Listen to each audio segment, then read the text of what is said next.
जय परमेश्वर भाइयों, जय परमेश्वर भाइयों। यह किताब ऐसा बोलती है कि मैं और मौत हिंदुस्तान के बनियों के कब्जा में भाइयों। सेठ सौदागर महाजन लंका का ढेर धनी मार जाते भाइयों।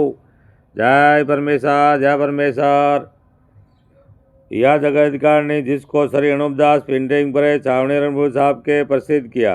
तारीख 17 अप्रैल सन 1909 जा वैशाख बुध 12 सवत 1965। जय परमेश्वर। Page number 34। शरीफ जलकायार करती है सो अब जमीन माता के पेट भरने के काबिल जल नहीं बरसता है, इससे दुखी है। क्योंकि जैसे में बरसते हैं जब जमीन माता जल को पीती है, जब मेवा मीठा रिजक वनस्पति वगैरह अच्छी तरह से होता है, जब सब जीवा जून पालती है, इस तरह से आदमी भी रिजक वगैरह खा पी कर पालते हैं। मगर जमीन माता कौन सा पाप करती है जिससे अब पहला का जैसा रिजक नहीं होता, रिजक वगैरह नहीं होता है।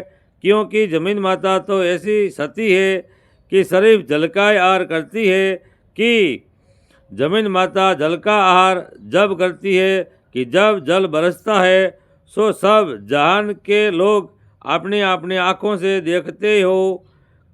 कुछ मेरे लिखने की ज़रूरत नहीं है। और या बनिए जबकि जमीन माता के नाम का पाप करते हैं, जब जमीन माता बीमार हो जाती है सो जिस तरह से कि आदमी बीमारी की सबब से खाने पीने का आहार वगैरह कम करता है, सो जबकि कम करता है, कम बरसता है, जब दुनिया अपने मुँह से काल काल कहती है, परंतु ये बनिए जमीन माता के नाम का पाप करते हैं जिससे जमीन माता बीमार हो जाती है।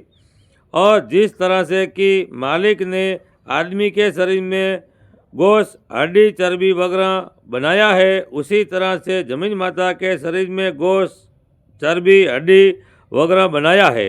लेकिन यह जो पहाड़ है तो यह जमीन माता के शरीर का हाड़ है, और जो कि मिट्टी है वो जमीन माता के शरीर का गोश्त है, और जो कि चांदी सोने की खान है वो जमीन माता के शरीर की जमीन के शरीर की चर्बी है। परंतु इन सौदागर महाजनों ने बद राजा के बाज से राक्षसी पाप चलाया है, और बद राजा के बाज से काल पड़ाने लगे हैं। और जब काल पड़ जाता है, जब जमीन माता बीमार हो जाती है, जब बीमारी की सबब से दुबली हो गई है, जिससे जमीन माता के शरीर की चर्बी गल गई है, जिससे जमीन माता बिल्कुल दुबली हो गई है। और जिस तरह से कि आदमी बीमार होता है और उसके शरीर की हड्डी गोश्त और चर्बी वगैरह बीमारी की सबब से गल जाती है, तो बीमारी की वजह से ना ताकत भी हो जाती है। तो उसी तरह से अब जमीन माता भी बीमारी की सबब से ना ताकत हो गई है और चर्बी वगैरह गल गई है। और जबकि नव धातु की खान सुनी जाती थी, वो जमीन माता के शरीर की चर्बी थी, जिसको चांदी सोने की खान बोलते हो। वो न तो अंग्रेजों की विलायत में है और मौजूद है और न दूसरी विलायतों में है।